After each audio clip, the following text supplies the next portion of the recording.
दिल्ली एक बड़ी आपदा से घिरी है। आपदा दिल्ली में नहीं आई, आपदा भाजपा में आई हुई है। आम आदमी पार्टी बीजेपी की बी टीम है। केजरीवाल किसी भी एक्सटेंट तक के जा सकता है, उसकी कोई विचारधारा नहीं है, कोई सोच नहीं है, व्यक्ति के ऊपर कैसे भरोसा किया जा सकता है? वो एंटी नेशनल है। मैं मांग करता हूं कांग्रेस पार्टी से कि 24 घंटे के अंदर अजय माकन के खिलाफ कार्रवाई करें, वरना इंडिया गठबंधन के जो और भी घटक दल हैं मांग करेंगे कि कांग्रेस को इंडिया गठबंधन से अलग करें। मैं आपको एक बात का और भरोसा दिलाता हूं कि समाजवादी पार्टी पूरे जिम्मेदारी से आपके साथ खड़ी है। शीश महल जो केजरीवाल जी की विलासिता का स्मारक है और इट इज द म्यूजियम, इसे अब वो बचा नहीं सकते।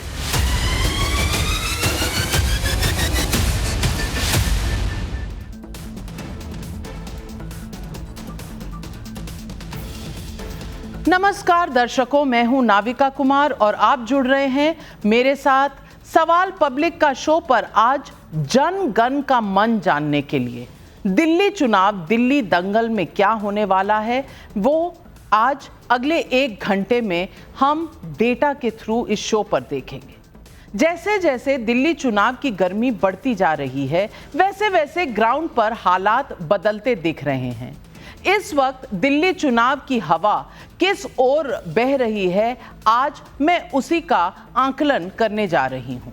दिल्ली चुनाव पर जेवीसी पोल ने न भारत के लिए सीट दर सीट कुछ प्रोजेक्शंस और एनालिसिस की हैं। आज मैं वही लेकर आपके सामने आई हूं। दिल्ली के पिछले 2 विधानसभा चुनावों में अरविंद केजरीवाल के आगे कोई दूर दूर तक नहीं टिका, लेकिन क्या अब की बार मामला फंसा हुआ है? 2014 और 2019 के लोकसभा में दिल्ली में बीजेपी को वोट देने वाला तकरीबन 20% वोटर केजरीवाल के पाले में गया है। इसलिए दिल्ली में स्विंग वोटर का एक बड़ा फैक्टर सामने आता है। क्या अब की बार फिर वैसा स्विंग होगा? 2015 और 2020 में वोट शेयर में भी लुढ़की कांग्रेस क्या अपने पारंपरिक वोटों को वापस पा रही है? क्या केजरीवाल 7.5% से डर रहे हैं?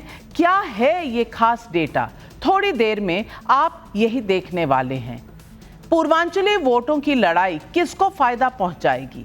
मुसलमानों का वोट बिखरेगा या एकजुट होकर किसको पड़ेगा? पुजारियों को वेतन से क्या केजरीवाल बीजेपी के हिंदुत्व की पिच पर उतर आए हैं? आज इन सब पर बात होगी। साथ ही दिल्ली की सुपर 9 सीटों पर कौन कौन सी हैं और उससे सीन कैसे बदलेगा, इसका भी आकलन होगा। ये सब इस शो में आप देखने जा रहे हैं। तो शुरू करते हैं दिल्ली चुनाव पर जनगण का मन। लेकिन जनगण के मन पर जाने से पहले आज अपने तमाम गेस्ट से आपको इंट्रोड्यूस कराती हूं। आज हमारे साथ इस शो पर जुड़ रहे हैं बीजेपी के राष्ट्रीय प्रवक्ता प्रदीप भंडारी हमारे स्टूडियो में उनके साथ ही खड़े हैं अनुराग ढांडा, आम आदमी पार्टी के राष्ट्रीय प्रवक्ता हैं। आदर्श शास्त्री जी कांग्रेस के नेता हमसे जुड़ रहे हैं रिमोट पर। आज हमारे साथ स्टूडियो में सबा नकवी जी वरिष्ठ पत्रकार भी हैं, जेवीसी श्रीराम जी है जिनका ये हम आज पूरा प्रोजेक्शन देखने वाले हैं। और मैं पहले से डिस्क्लेमर दे दूं कि प्रोजेक्शन आपका, जिसको भी कोई दिक्कत हो वो सीधा सवाल जेवीसी से पूछे, क्योंकि इनका प्रोजेक्शन है। हम तो सूत्रधार हैं, सूत्रधार सिर्फ कहानी आगे बढ़ाता है। और आज हमारे साथ यशवंत देशमुख जी भी जुड़ रहे हैं, सेफोलॉजिस्ट पार एक्सीलेंस, हमारे दोस्त, और कई चुनाव हमने एक साथ देखे हैं यशवंत देशमुख जी। लेकिन इससे पहले कि मैं आगे बढ़ूं, मैं आपको दिखाना चाहती हूं क्या परिस्थितियां होंगी और क्या सिनारियो जेवीसी पोल में हमारे लिए बने हैं। सबसे पहले मैं दिखाना चाहती हूं आपको सिनारियो नंबर 1, किस पार्टी की कितने महिला वोट होने वाले हैं।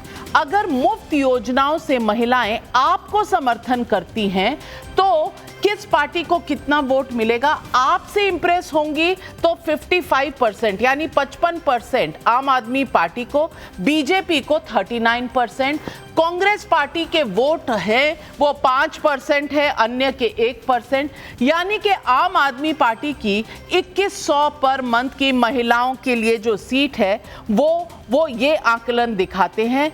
ये बता दो इस वक्त कि ये जो सीटें हैं ये हम इस टाइम बता रहे हैं जब बीजेपी ने अपना ऐसा कोई भी फ्रीबी नहीं दिया है। पहले तो आम आदमी पार्टी की जो योजनाएं हैं उसमें 55% अगर महिलाएं उनके साथ जाते हैं तो पूरी की पूरी अगर पुरुष वोटों की संख्या देखी जाए तो आम आदमी पार्टी 48%, बीजेपी 42%, 8% कांग्रेस, अन्य 2%, यानी कि पुरुषों की संख्या अगर देखी जाए तो उसमें भी आम आदमी पार्टी को एडवांटेज है। और ये पूरा अगर वोट शेयर देखें, अगर महिलाएं जाती हैं, पुरुष पहले ही आम आदमी पार्टी के फेवर में है तो लगभग 51.2 यानी 51.2 वोट शेयर आम आदमी पार्टी को आएगा और लगभग 40.5% का वोट बीजेपी की तरफ, कांग्रेस लगभग 6.5% पर, अन्य 1.5% पर।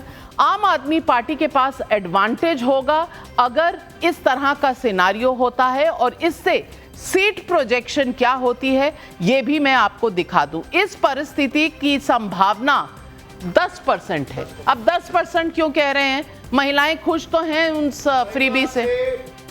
55% अभी आम आदमी पार्टी का नहीं है। क्रिसमस टाइम पे दिसंबर 20 to दिसंबर 25 उस तरफ पे 55% है। हर दिन थोड़ा नीचे जा रहा है, महिला वोटर थोड़ा नीचे जा रहा है, सिनारियो 2 के जा रहा है। और बीजेपी मध्य प्रदेश और छत्तीसगढ़ और उड़ीसा और महाराष्ट्र पे महिला के अमाउंट दे दिया, दिल्ली के दे रहा है, is what is my conviction. Well let me see, अगर इसी को अगर हम आज आगे ले जाएं तो पुरुष वोटर आम आदमी पार्टी से बेहद नाराज हैं, ये आप क्यों कह रहे हैं? दिस इलेक्शन, इसका चुनाव बंद हो गया है, इसलिए 2025 दिल्ली विधानसभा इलेक्शन के रेवड़ी एक साइड है, घुस एक साइड है। शुद्ध पानी नहीं है, स्वच्छ दिल्ली नहीं है, सैनिटेशन के लिए प्रॉब्लम है, स्लम ड्वेलर्स के लिए बिजली फ्री का दे रहा है और ट्रेडर्स का क्या बोल रहा है, इन्फ्लेटेड पावर बिल्स आ रहा है। सो सैनिटेशन अच्छा नहीं है, सूवेज अच्छा नहीं है, शुद्ध पानी नहीं है, स्वच्छ दिल्ली नहीं है। इसके लिए जेंट्स और मेल और moving towards BJP and anger is brimming. मेरे हिसाब से अपनी जो पूरी तरह की सीटें हैं इस तरीके से, लेकिन परिस्थिति 2 अगर हम देखें, परिस्थिति 2 में बीजेपी भी अनाउंस करती है महिलाओं के लिए कोई फ्रीबीज, कोई स्कीम, जैसे लाडली बहन उन्होंने किया है मध्य प्रदेश में, छत्तीसगढ़ में, फिर महाराष्ट्र में। अगर ट्रैक रिकॉर्ड देखा जाए तो शायद महिलाएं इंप्रेस होंगी और इसमें 45% मिलेंगे बीजेपी को वोट और आम आदमी पार्टी का महिला वोट 50% पे आ जाएगा। अगर ऐसा होता है तो आगे क्या होगा?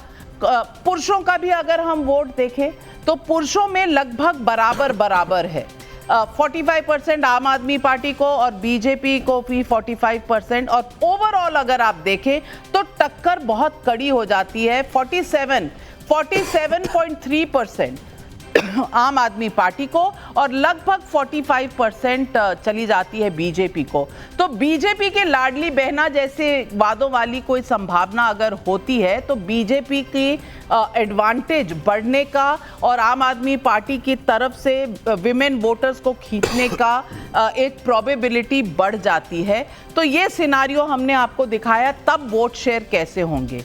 एक तीसरा सिनारियो है और इस तीसरे सिनारियो में हम देखना चाहते हैं कि कांग्रेस क्या करती है। अगर कांग्रेस और बीजेपी बेहद मजबूती से लड़ती हैं अपनी अपनी जगह, मैं नहीं कह रही कि कोई जुगलबंदी है, लेकिन अरविंद केजरीवाल को ऐसा क्यों लग रहा है कि कोई जुगलबंदी है? वो इसलिए लग रहा है कि अगर दोनों अच्छा लड़ते हैं तो एक स्विंग फैक्टर आता है, और स्विंग फैक्टर अगर कांग्रेस 7.5% के करीब वोट लाती है तो ये स्विंग फैक्टर जो है आम आदमी पार्टी को कुछ दुख दे सकता है, क्योंकि बीजेपी के वोट अपनी तरफ और आम आदमी पार्टी के वोटों से क्या बीजेपी काटेगी, क्या कांग्रेस आम आदमी पार्टी के वोट काटेगी, ये एक बड़ा फैक्टर हो सकता है। इसीलिए जो ये 7.5% का जो वोट है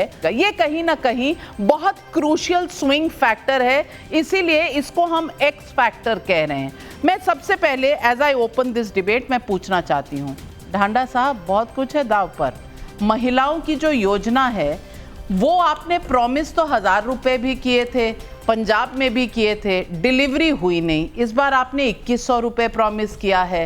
अब महिलाएं थोड़ा सा आपको क्रिटिकली देख रही हैं कि आप कहते हैं पर देते नहीं, एक ये सवाल है। और अगर बीजेपी लाडली बहन जो ट्राइड टेस्टेड उनका फॉर्मूला अगर वो लेकर आती है तो कहीं ना कहीं हम मुश्किल में तो नहीं पड़ जाएंगे? नहीं, देखिए मुझे नहीं लगता है, अरविंद केजरीवाल जी की क्रेडिबिलिटी अच्छी है और दिल्ली की महिलाएं उस पर यकीन करती हैं, आपने नंबर्स में भी देखा। पर मुझे जो उसके बाद की सेकंड और थर्ड सिनेरियो दिखाए गए, मुझे लगता है कि वो डाटा एनालिसिस से ज़्यादा वो सजेशंस हैं भारतीय जनता पार्टी के लिए कि भाई कुछ कर लो तभी तुम्हारा भला होगा, नहीं तो तुम्हारा भला होने वाला नहीं है। आज की परिस्थिति में अरविंद केजरीवाल जी बहुत आगे हैं।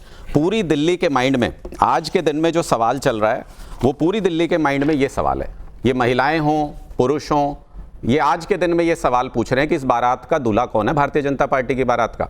बिना दूल्हे के बारात किसके घर जाके बैठेगी? कहां पे जाके कहेंगे कि शादी करनी है? दूल्हा तो है ही नहीं। गाली गलौज पार्टी से पूरी दिल्ली आज के दिन में ये सवाल पूछ रही है कि भाई कौन है आपका दूल्हा। और गाली गलौज पार्टी के अंदर देखिए, आज के दिन कल कह रहे थे ना जेपी नड्डा जी कि नहीं आपस में मिलके रहो, बीजेपी वालों को सलाह दे रहे थे। क्यों दे रहे थे? इनके अंदर आज के दिन कॉम्पिटिशन है। रमेश बिदुड़ी जी कहते हैं मैं हूं क्वालिफाइड, मैं गाली देना जानता हूं, महिलाओं को अपशब्द कहना जानता हूं, मारपीट करता हूं। प्रवेश वर्मा जी कह रहे हैं मैं ज्यादा क्वालिफाइड हूं, मैं 1100 रुपए बांटता हूं, मैं सीना ठोक के वोट बनवाता हूं, कटवाता हूं, मैं तो मारपीट भी कर सकता हूं। मैं शराब बांटते हुए 2013 के चुनाव में पकड़े गए थे, प्रवेश वर्मा जी के ऑफिस में शराब बंट रही थी। दिल्ली के अंदर इनके पास अरविंद केजरीवाल का मुकाबला करने के लिए, उनके काम का मुकाबला करने के लिए कोई ऐसा चेहरा नहीं है। देखिए हमारा चेहरा क्लियर है, हमारे 70 कैंडिडेट क्लियर है, हमारा मैनिफेस्टो क्लियर है, हमारा नैरेटिव क्लियर है। गाली गलौज पार्टी को दिल्ली में कोई पसंद नहीं करता, दिल्ली के अंदर इनकी कोई जरूरत नहीं है। प्रदीप जी आपकी कोई जरूरत नहीं है, आप सिर्फ गाली गलौज करते हैं, लाडली बहन तो बाद में लाएंगे।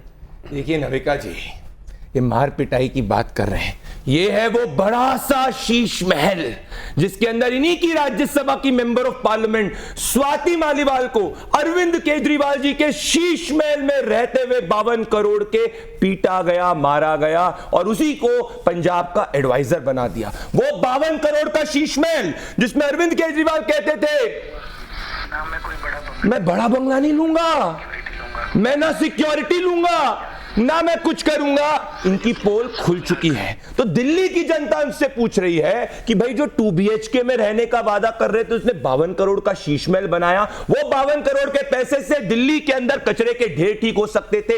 आपके साथ ही इंटरव्यू के अंदर नविका जी, मैं आपके शो को बहुत ज्यादा तरीके से देखता हूं जैसे देश की जनता देखती है। अरविंद केजरीवाल ने कहा था यमुना अगर मैंने साफ नहीं की तो मुझे वोट मत देना। टाइम्स नाउ के सबमिट के अंदर कहा था भाई यमुना साफ नहीं हुई। दिल्ली की जनता टाइम्स नाउ को बहुत क्लोजली देखती है, वो बहुत समझदार है और इसीलिए इन्होंने ना यमुना साफ करी। 10 साल में इन्होंने ना कचरों के ढेर को ठीक है, शीश महल बनाने का इनको कोविड में पैसा मिल गया, पर यमुना में सेंटर को ब्लेम कर देंगे। मैं आपसे कहना चाहता हूं भैया, यहां हमारे एलजी को ब्लेम करते हैं, सेंटर को ब्लेम करते हैं। पंजाब में 3 साल से सरकार है, एक महिला के खाते में 1 रुपया नहीं डाला। हम तो 90 लाख से ज्यादा महिलाओं के खाते में महाराष्ट्र में पैसे डाल रहे हैं, हम तो 40 लाख से ज्यादा महिलाओं के खाते में हरियाणा के अंदर पैसे डाल रहे हैं, हम तो मध्य प्रदेश में 1 करोड़ से ज्यादा महिलाओं के खाते में पैसे डाल रहे हैं। तो बिल्कुल इनका चेहरा क्लियर है, भ्रष्टाचारी अरविंद केजरीवाल जी जिनके खिलाफ दिल्ली की जनता वोट करेगी। अब मैं डेटा वाइज आना चाहता हूं। दिल्ली में 80 लाख से ज्यादा पुरुष वोट है और 70 लाख से ज्यादा इस बार इलेक्शन कमीशन के डेटा के हिसाब से विमेन वोट है। अगर मैं 50 to 53% का भी कट ऑफ ले लूं तो 12 लाख का तो डिफरेंशियल ऑलरेडी है।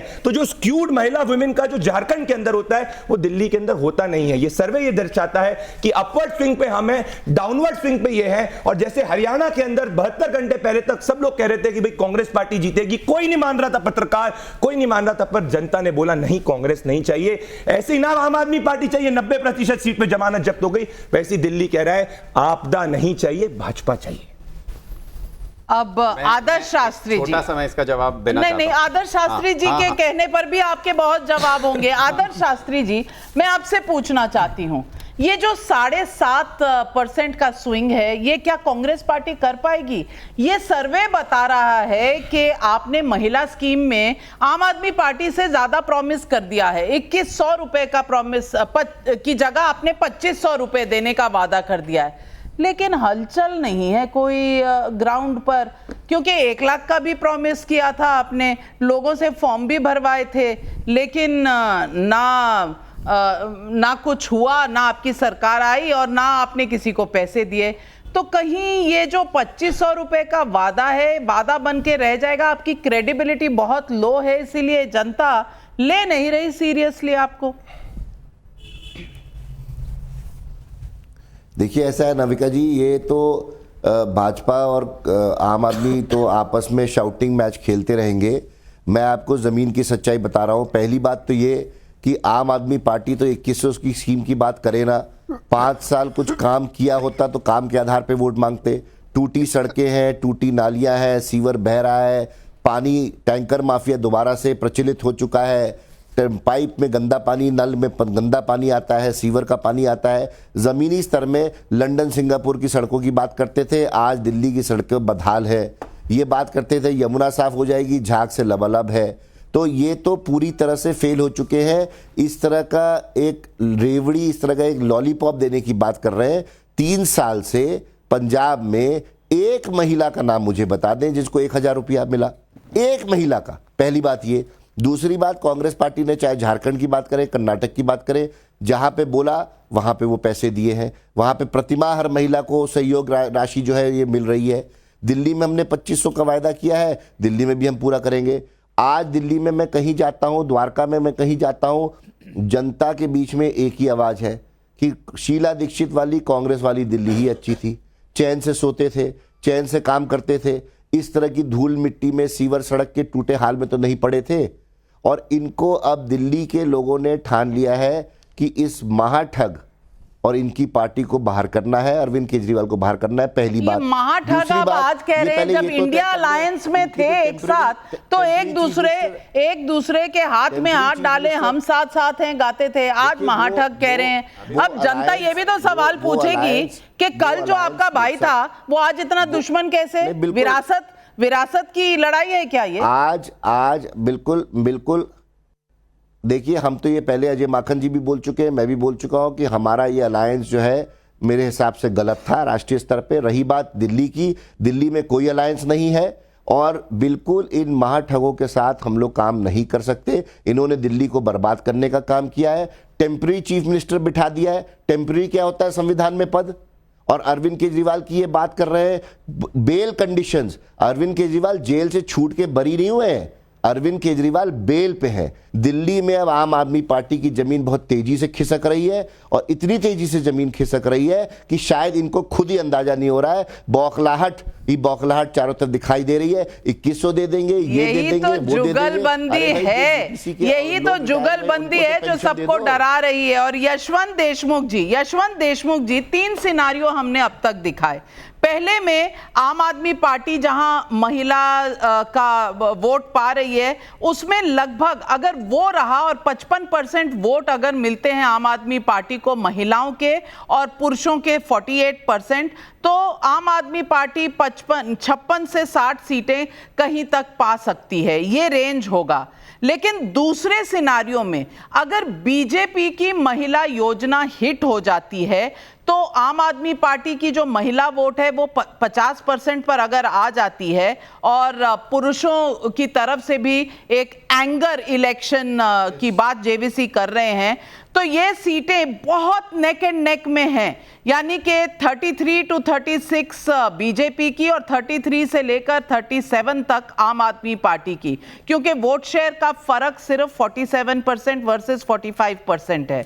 और सिनारियो 3 जहां कांग्रेस पर हम बात कर रहे हैं, वहां कांग्रेस अगर 7.5%, वो जो एक्स फैक्टर वाले 7.5% वोट लाती है, तो प्रोजेक्शन जेवीसी जो दे रहे हैं, आम आदमी पार्टी की 27 से 33 सीटें, यानी कि हाफवे मार्क से कम, और बीजेपी उस सिनारियो में जीतती नजर आती है। तो सबसे बड़ा सवाल, क्या इसीलिए अरविंद केजरीवाल को बीजेपी और कांग्रेस की जुगलबंदी से मुश्किल है और वो बार बार इसकी बात करते हैं? और क्या कांग्रेस ये 7.5% का आंकड़ा जो वोट शेयर का है ये ला पाएगी?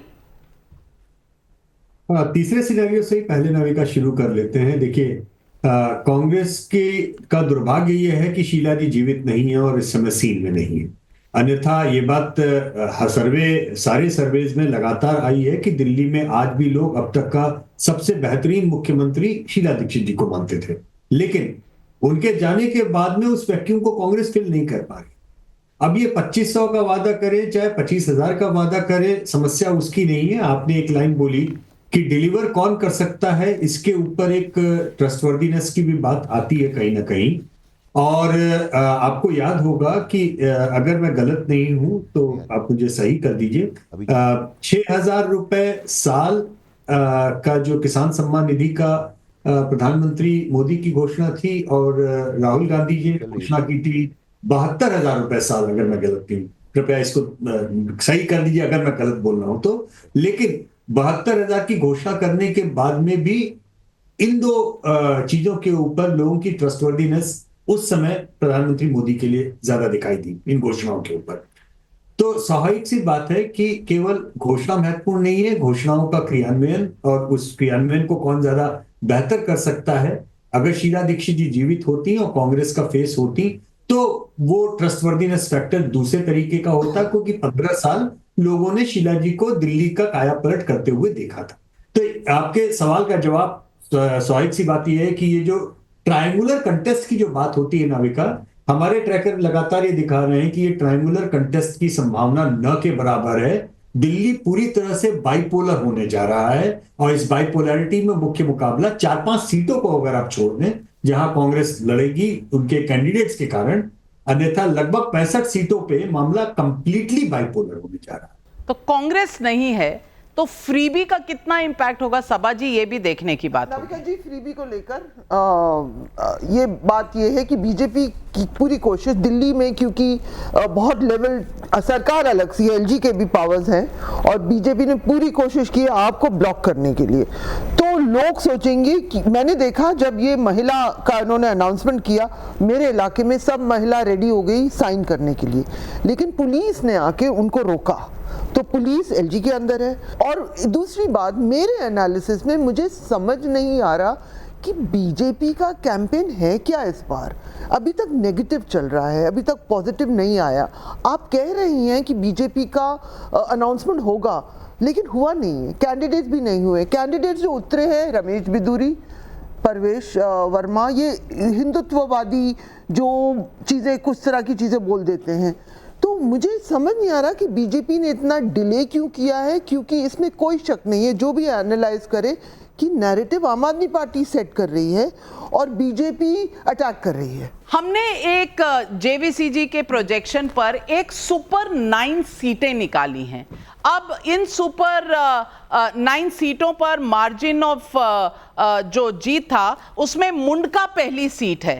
तो 19,000 का जब मार्जिन है, क्या बीजेपी ऐसी सीटों पर कुछ कर पाएगी, ये देखने की बात है। मैं सारी 9 सीटें दिखा देती हूँ फिर आपके पास आती हूँ। मुंडका पहली सीट। दूसरी सीट जो हमने निकाली है वो मार्जिन की सीट है त्रिनगर।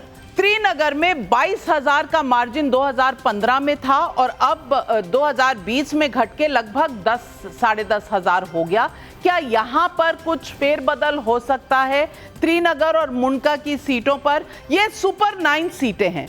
इसके बाद करोल बाग की सीट अगर हम देखें, करोल बाग शेड्यूल कास्ट की सीट है और यहां पर भी लगभग 33,000 वोटों का डिफरेंस था जो घट गया था, 31,500 हो गया था।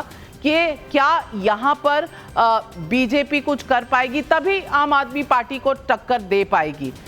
इसके बाद पालम की सीट देखते हैं। पालम की सीट पर भी लगभग 32,000 33,000 के बीच का मार्जिन है। यहाँ पर क्या बीजेपी बेटर कर पाएगी? अगर ये इन सीटों पर बीजेपी कुछ इनरोड्स बना सकती है तो आम आदमी पार्टी को हिला सकती है, वरना मुश्किल होगा। पालम सीट के बाद अगर हम चलें कालका जी की तरफ, कालका जी जहां से आतिशी जी मुख्यमंत्री आती हैं, वो लगभग 20,000 के मार्जिन की सीट है, जो घट के लगभग 11,000 की मार्जिन की सीट हो गई। तो यहां कालका जी में क्या कांटे की टक्कर होगी? क्या यहां पर बीजेपी कुछ कर पाएगी? ये एक बड़ी बात होगी। अब कोंडली पे चलते हैं, और कोंडली में अगर हम देखें तो लगभग 25,000 से लगभग 18,000 का मार्जिन घट के आ गया है। यहाँ बीजेपी क्या जा पाएगी? ये लगभग 7 सीटें हमने बताई। इसके बाद अगर हम देखें कोंडली के बाद पटपरगंज, मैं आपको बताऊंगी कि मनीष सिसोदिया ये सीट छोड़कर क्यों गए और जंगपुरा से सेफ हेवन से क्यों लड़ रहे हैं, क्योंकि लगभग 29,000 का वोट का मार्जिन था, जो लगभग 3,000 पर पिछली बार आ गया था। भाग गए डिप्टी चीफ मिनिस्टर रहे हुए, चले गए दूसरी सीट पे, वहाँ शायद सेफ सीट है, लेकिन यहाँ बहुत मुश्किल होती उनके लिए। गोकलपुरी अगर हम देखें तो ये एक और सुपर 9 की सीट है, जहाँ पर लगभग 32,000 का मार्जिन लगभग 19,500 पर आ गया। सीलमपुर इसमें सबसे इंटरेस्टिंग सीट है।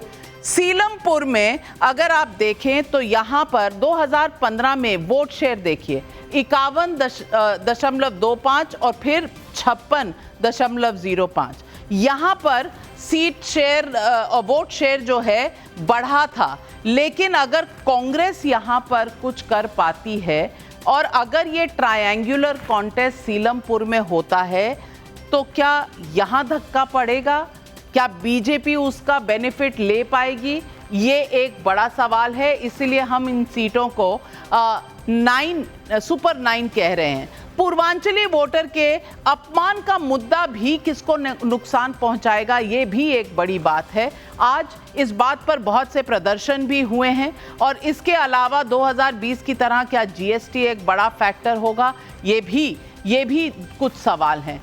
ढांडा जी, मैं आपसे पूछना चाहती हूँ, इस बार क्या थोड़ी बहुत परेशानी का अनुमान है? क्योंकि मनीष सिसोदिया का सीट बदलना, आतिशी जी की सीट पर बहुत नैरो मार्जिन होना, क्या ये कुछ आपके लिए फिक्र के विषय हैं?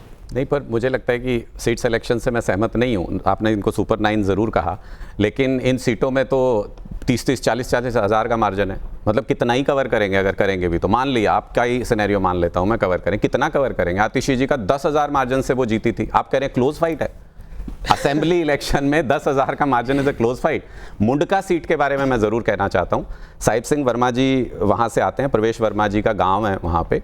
वहाँ से अगर इतने ही मजबूत हैं, लड़े क्यों नहीं? क्यों भागा है वहाँ से?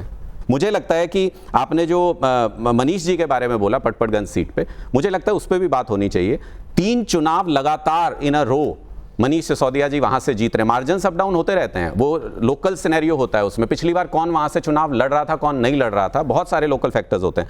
लेकिन 3 चुनाव लगातार जिस सीट से जीते हो मनीष सिसोदिया, वहां से आप कह रहे हैं वो सीट छोड़, उन्होंने सीट छोड़ी अवध ओझा जी के लिए छोड़ी। भाई साहब चलिए, सेम फॉर्मूला मैं आपको बताती हूँ। 3 बार मोदी जी सरकार बना चुके हैं। आप भी तो उन्हें कहते हैं ना कि 400 बोल रहे थे, 240 पर आ गए, तो आर्ग्यूमेंट तो दोनों तरफ सेम ही रहेगी ना। अब आप करें तो आप बाहुबली, और कोई करे तो आप कहें अरे भाई इनका तो हक ही नहीं है चलाने का। क्यों प्रदीप भंडारी? देखिए नाविका जी, आम आदमी पार्टी चुनाव हार रही है। पटपरगंज की सीट के ऊपर आप रिकॉर्ड कर लीजिएगा, हरियाणा में भी नहीं मानते थे। अनुराग जी तो हरियाणा को बहुत अच्छे से जानते हैं। पटपरगंज भारतीय जनता पार्टी जीतेगी। मैं आपको डेटा वाइज प्रूव करूंगा। पहली बात, आप एक सीमापुरी की सीट लीजिए, इनके थे राजेंद्र पाल गौतम, गौतम जी जो 50,000 की मार्जिन से जीते थे, अगर आम आदमी पार्टी और अरविंद केजरीवाल की हवा होती तो 50,000 दिल्ली में सबसे ज्यादा मार्जिन से जीतने वाले व्यक्ति क्यों आम आदमी पार्टी छोड़ता? भाई अरविंद केजरीवाल की हवा है, 50,000 वोट अरविंद केजरीवाल की आम आदमी पार्टी छोड़ी, सबसे ज्यादा सीट से जीतने वाला व्यक्ति। दूसरी बात, अगर अरविंद केजरीवाल जी की हवा होती तो भाई 3,207 vote which is like 1,500 votes की शिफ्ट, तो क्यों मनीष सिसोदिया छोड़ के जाते? क्योंकि पता है कि अरविंद केजरीवाल के नाम पे 1,500 वोट भी दिल्ली में वो एक सीट पे स्विंग नहीं कर सकते, इसीलिए 50,000 की मार्जिन वाला भी भाग गया आम आदमी पार्टी से और 1,500 की मार्जिन स्विंग वाला भी आम आदमी पार्टी से पटवर्धन की सीट छोड़ के भाग गया। इन्होंने एक भी ओबीसी को राज्यसभा के अंदर नहीं भेजा है, तो ये परवेश वर्मा को गाली बकेंगे, इनको गुज्जरों से नफरत है, इसीलिए ये बुदूरी जी को गाली बकेंगे, इनको घबरा चुके हैं क्योंकि 13 गुज्जरों के गांव जो कालका जी में आते हैं वो सब इनके खिलाफ वोट करने वाले हैं। मैं 10 सेकंड दूंगा। भिदूरी को कौन गाली दे रहा है और भिदूरी जी कितने गालियां दे रहे हैं ये तो देश के सामने है और मैं कभी समर्थन नहीं करूंगी, मैं कभी समर्थन नहीं कर सकती ऐसे इंसान का जो महिलाओं की तरफ जिस तरह की भाषा उन्होंने इस्तेमाल की है।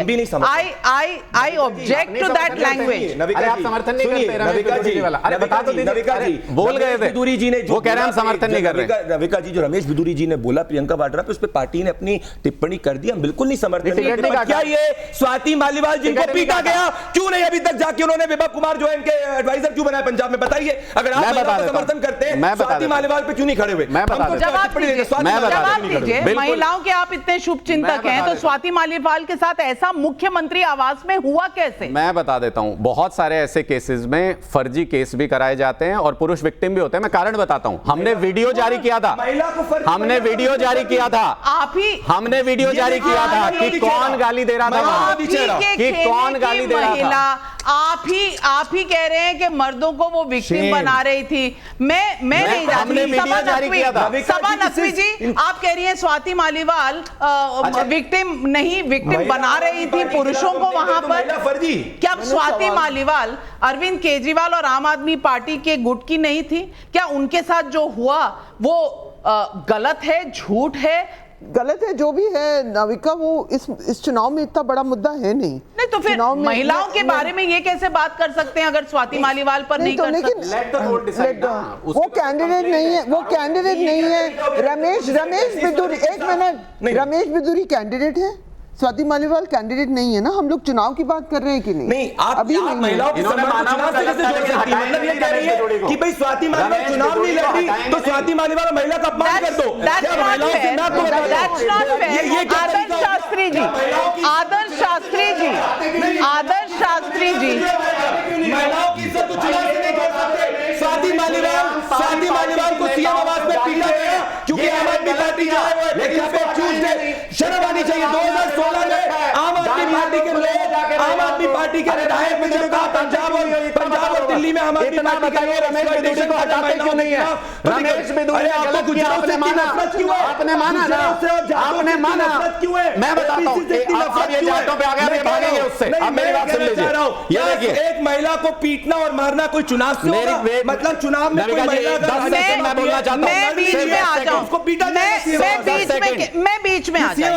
आप 2100 रुपए दें, 2500 रुपए दें, 3000 रुपए दें, जिसने गाली दी महिला को, जिसने अभद्र टिप्पणी की वो भी गलत, और जो स्वाति मालीवाल के साथ हुआ वो भी गलत। इसमें कभी भी एक तराजू पर दो अलग बातें नहीं कही जा सकती। और अनुराग ढांडा जी, मेरा ऑब्जेक्शन इस बात पे है कि आप कह रहे हैं कि इस केस में पुरुष विक्टिम था। भाई दो अलग सिनेरियो है नाविका जी, उसमें कोई वीडियो नहीं है, कोई प्रूफ नहीं है, इसमें ऑन एयर बोल रहे हैं वो। अगर एक महिला कह रही है, उसने कंप्लेंट की है, अगर एक महिला कह रही है ऐसा हुआ है उसके साथ मुख्यमंत्री के घर पर, तो मेरे हिसाब से कहीं ना कहीं मुख्यमंत्री को इस बात से संज्ञान लेना चाहिए था और एक स्टैंड लेना चाहिए था। ये as a woman, as a महिला, I would like to put this on record. Ramesh Bidhuri पर भी और इस, लेकिन आदर्श शास्त्री जी, महिला सम्मान क्या सिर्फ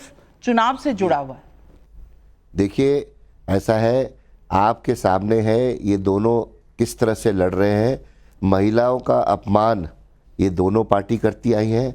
स्वाति मालीवाल के साथ हुआ, मुख्यमंत्री निवास में हुआ, आवास में हुआ, वो बात बिल्कुल साफ है। इसका कोई भी इनके पास आंसर नहीं है, कोई नैरेटिव नहीं है, कोई बात नहीं है, कोई मुद्दा नहीं है। और बिना मुद्दाहीन, विदाउट इश्यूज ये लोग चुनाव लड़ने की कोशिश कर रहे हैं। केवल और केवल कांग्रेस पार्टी है जिसने 15 साल यहाँ काम किया।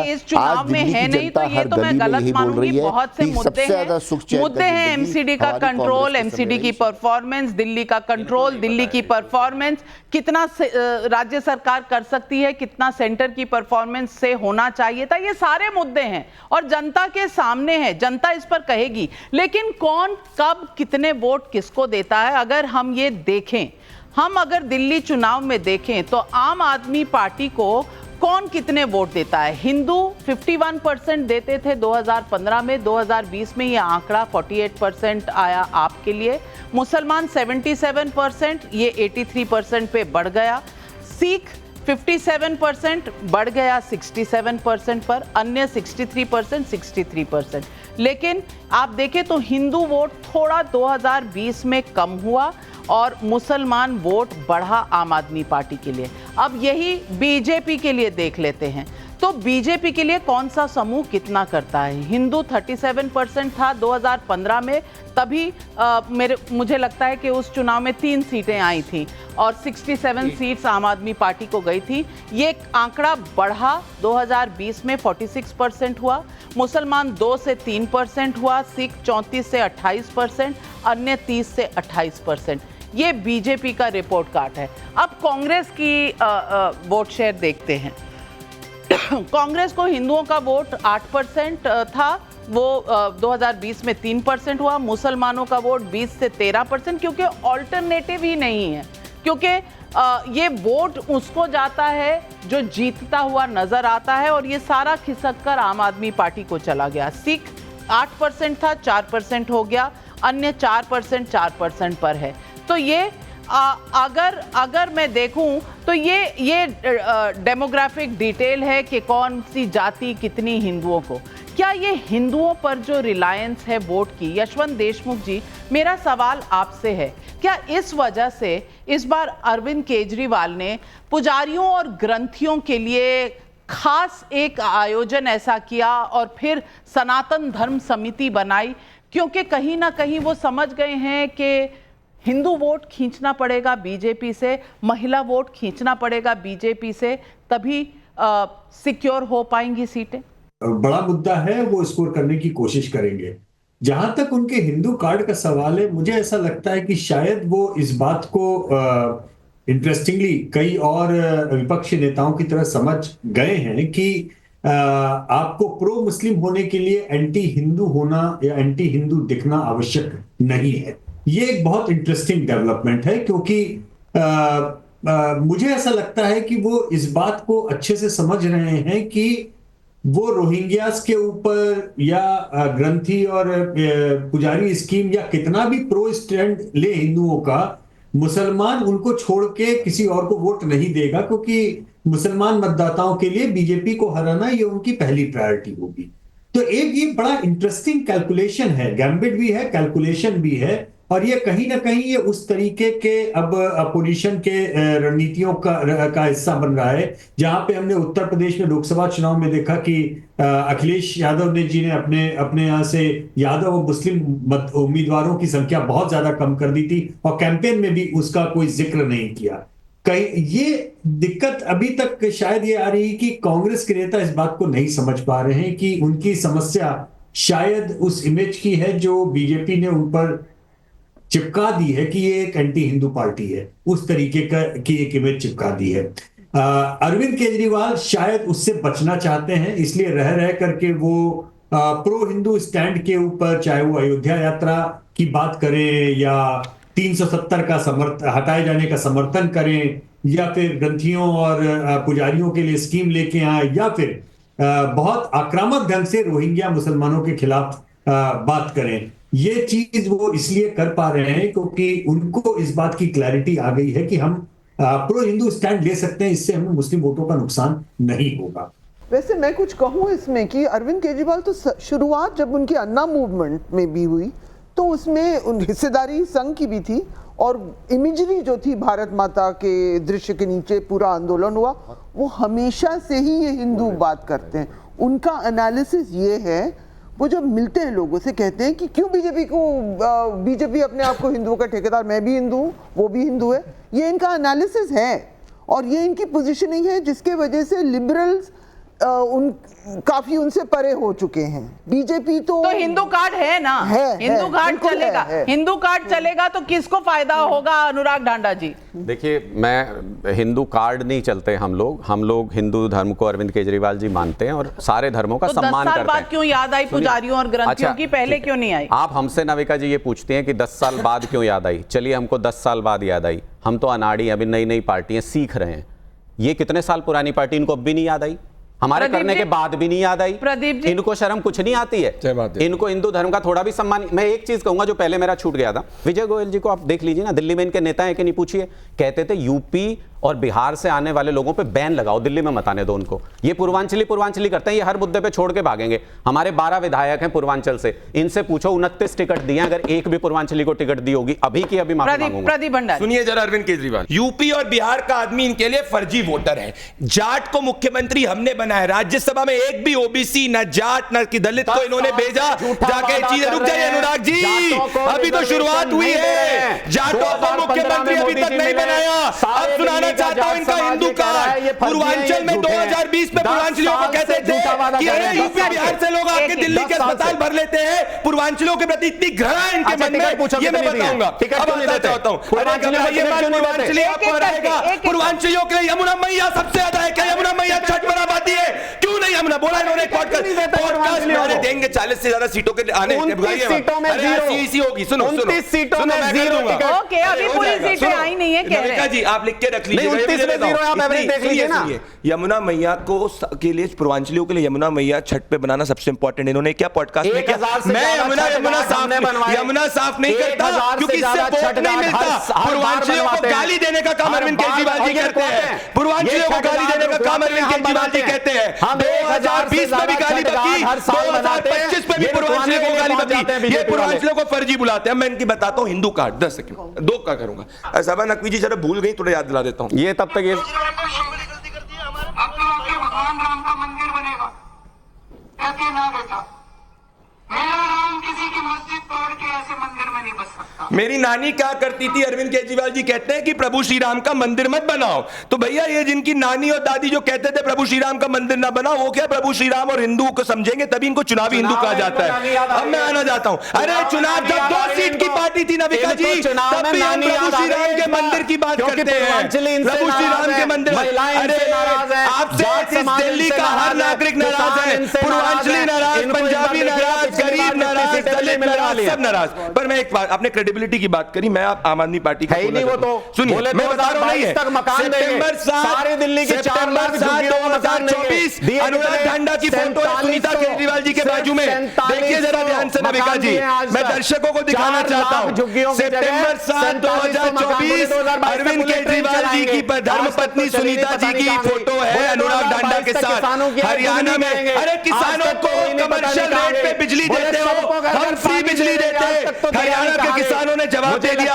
पंजाब में दल्लेवाल जी बैठे प्रोटेस्ट पे और दिल्ली दंगल में, इस दिल्ली दंगल में, माफ कीजिएगा, अब मुझे भी बोलने की इजाजत दे दीजिए। इस दिल्ली दंगल में क्या महिला कार्ड चलेगा, क्या हिंदुत्व कार्ड चलेगा, या फिर कार्ड चलेगा 7.5% स्विंग का कार्ड? और ये कार्ड कौन सा है? ये है कि 7.5% अगर कांग्रेस पार्टी को आते हैं तो क्या ये चुनाव आम आदमी पार्टी के लिए मुश्किल हो जाएगा? क्या इससे बीजेपी को ज्यादा फायदा मिलेगा? क्या इसीलिए अरविंद केजरीवाल और आम आदमी पार्टी बीजेपी और कांग्रेस की जुगलबंदी से परेशान है? क्या होगा? हर जनगण के मन में क्या है ये समय बताएगा, लेकिन 22 दिन अभी बाकी हैं। इस वक्त रुझान ये है कि आम आदमी पार्टी का एडवांटेज है, तो बीजेपी के अभी पत्ते खोलने बाकी हैं। महिला सम्मान में क्या देंगे, स्कीम्स में क्या देंगे, कैंडिडेट क्या देंगे, हर मुद्दे पर लड़ाई बस अभी शुरू हुई है।